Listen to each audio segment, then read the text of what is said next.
साथ में जो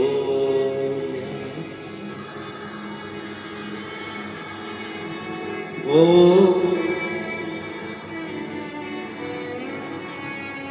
नहीं खाली उसे लूटा वो मन ही मन हर्षाया और कर दिया माला माल काशी वाले ने लुटा दिया भंडार काशी वाले ने लुटा दिया भंडार काशी वाले ने कर दिया माला काशी वाले जो जैसी भावना लाया वो वैसा ही फल पाया जो जैसी भावना लाया वो वैसा ही फल पाया कर दिया माल काशी वाले ने लुटा दिया भंडार काशी वाले। शिव तत्व की प्राप्ति केवल शिव महापुराण की कथा सुन ली और सुनकर घर चले गए उससे मतलब नहीं।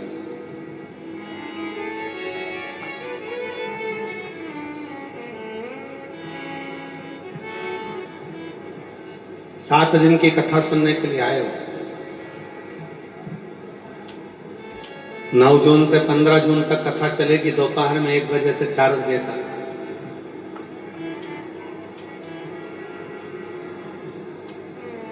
क्या बाबा से बात करने आए, क्या बाबा को अपने दिल की बात कहने आए, ये आपके ऊपर निर्भर करता है। बहुत भीड़ रहेगी, लोग आएंगे जाएंगे, बातें भी करेंगे, फिर भी बड़ी मुश्किल से उत्तर प्रदेश की पवित्र भूमि पर कथा पहुंची है, तो बाबा को इधर उधर भ्रमण में, जाने में, आने में, बातचीत में अपने समय को बर्बाद ना करते हुए शिव को अपने दिल की बात कहते रहना, उसको अपने मन की बहाव कहते रहना, हृदय से वो सुनेगा, स्वीकार करेगा, श्रवण करेगा।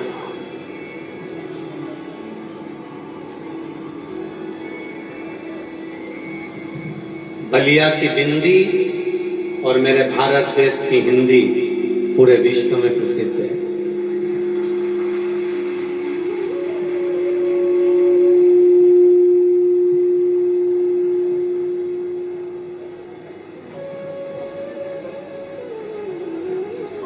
पूरे विश्व में प्रसिद्धि है।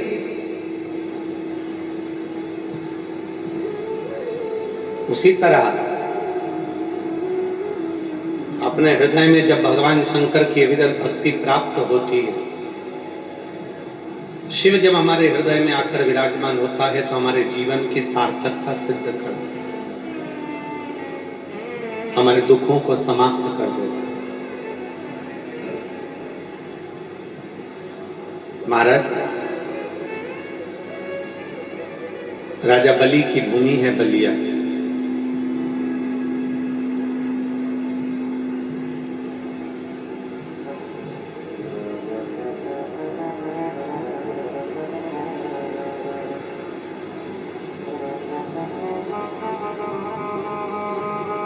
बलिया की ही भूमि पर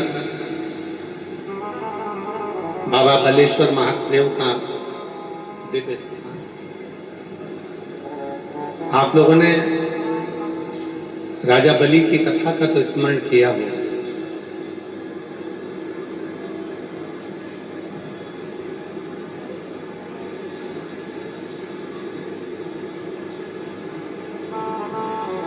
राजा बलि की भी भूमि है और महर्षि भृगु की जन्मस्थली भी है बलिया।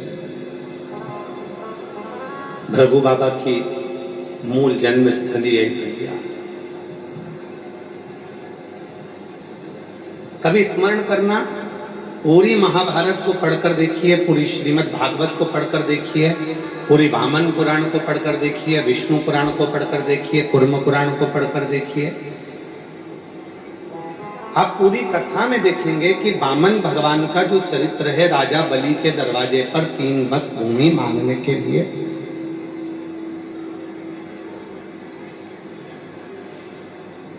भगवान विष्णु जब राजा बलि के दरवाजे पर पहुंचे,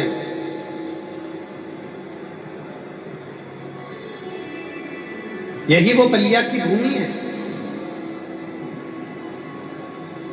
जहां स्वयं भगवान नारायण 84 अंगुष्ठ के बराबर अपने शरीर को धारण कर आए।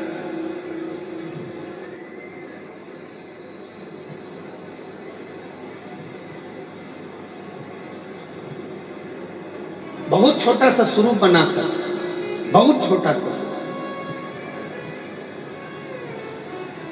और राजा बलि के दरवाजे पर आकर 3 पग भूमि की याचना करी। राजन, हमको ज्यादा नहीं चाहिए, बस केवल 3 पग भूमि चाहिए।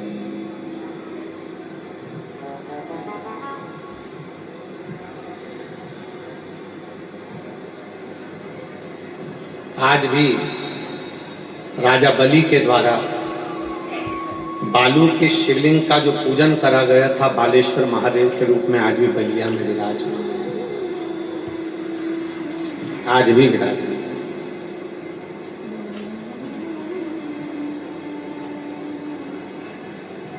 तीन पग भूमि की याचना करें,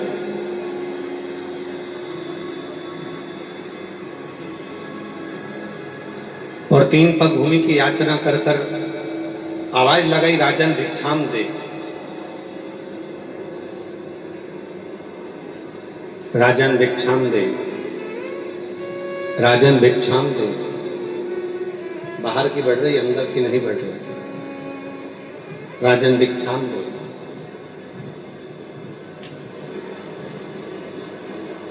तीन पग भूमि की याचना करें। राजा बलि ने आकर देखा कि दरवाजे पर जो खड़ा हुआ है वो तो केवल ब्राह्मण का बच्चा है, छोटा सा बालक है। क्या दूं मैं इसको? थोड़ा बहुत मांगेगा, चले जाएगा।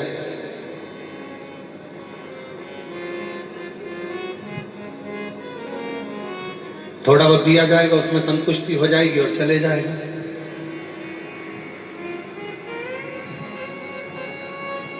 बारंबार आवाज लगाई गई, राजन भिक्षाम दे, राजन भिक्षाम दे।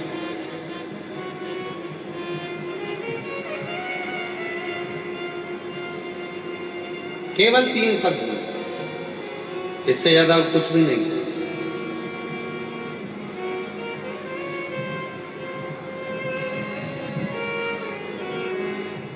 बलिया के बालेश्वर महादेव की कितनी महत्वता है, कभी आप लिंग पुराण को पढ़िएगा, कभी आप स्कंद पुराण को पढ़िएगा, तो उसमें आपको ये सब कुछ प्राप्त होगा। और उसी में से एक प्रसंग है ये बलिया का। राजा बलि के दरवाजे पर 3 पग भूमि मांगने के लिए भगवान खड़े हैं।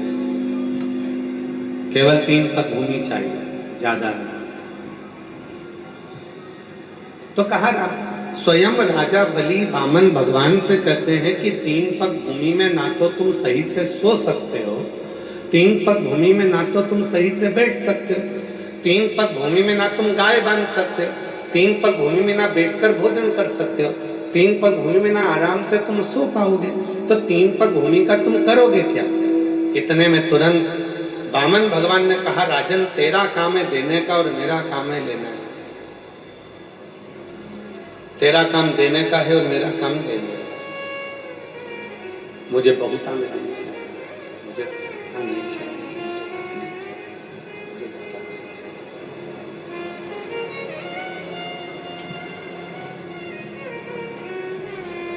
तब राजा बलि ने कहा कि महाराज आप तो इतने छोटे से हो, आपके कदम भी छोटे छोटे होंगे तो इतना आप ले ही नहीं पाऊंगा। एक काम करता हूं, मैं अपने पांव से नाप कर आपको 3 पग भूमि दे देता हूं। वामन भगवान ने कहा राजन अगर तेरे ही पांव से नपवाना होता तो मैं यहाँ आता ही क्यों? मुझे मेरे पांव से नापना है, इसलिए तू मुझे ये 3 पग भूमि दे दे। आखिरी में राजा बलि यज्ञशाला में पहुंचे, शुक्राचार्य जी का कमंडल लिया, जाने लगे। शुक्राचार्य बाबा ने पूछा कि तुम इस कमंडल को कहाँ लेकर जा रहे हो? इस कमंडल का करोगे क्या? कहाँ लेकर जा रहे हो इस कमंडल को? तो कहा महाराज दरवाजे पर ब्राह्मण का बच्चा आया है जिसको 3 पग भूमि का दान दे।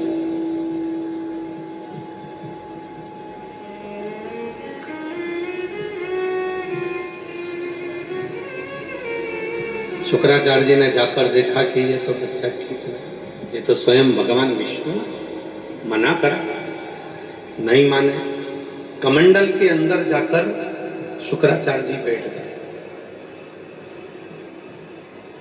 कमंडल के अंदर जाकर शुक्राचार्य जी तीली उठाई, कमंडल की टोटी में दी और कमंडल की टोटी में देते से शुक्राचार्य जी की ये काम चली गई।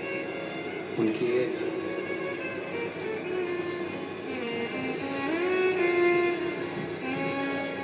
एक नेत्र शुक्राचार्य जी का चलेगा,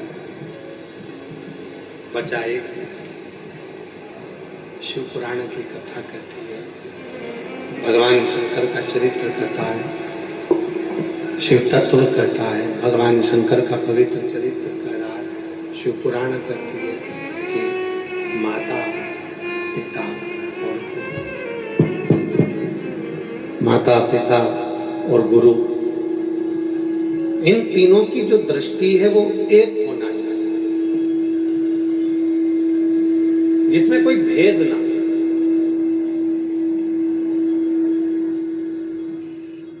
जहां पर दृष्टि का भेद होता है वहां पर सब कुछ नष्ट हो जाता है।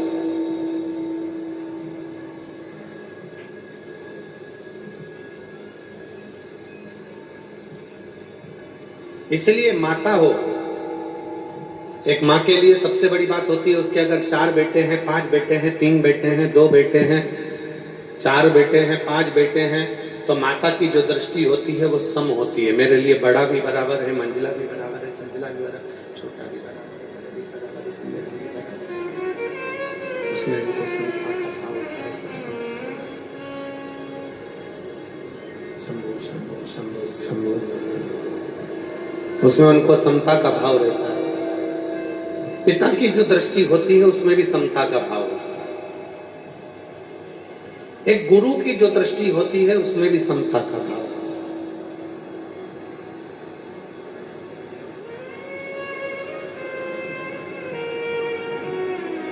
और जिसकी जिंदगी में शिव महापुराण की कथा कहती है, भगवान शंकर का चरित्र कहता है, शिव तत्व कहता है, जिसकी जिंदगी में समता का भाव होता है वही अपने जीवन में श्रेष्ठता को प्राप्त कर कर वैभव को प्राप्त कर पाता है और संपदा को प्राप्त कर पाता है।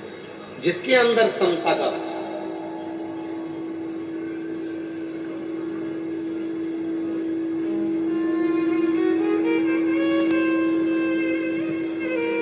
गरीब अमीर दोनों में समता हो, बड़ा छोटा सब में समता हो, सब में समता का। और बहुत अच्छा लगा महाराज,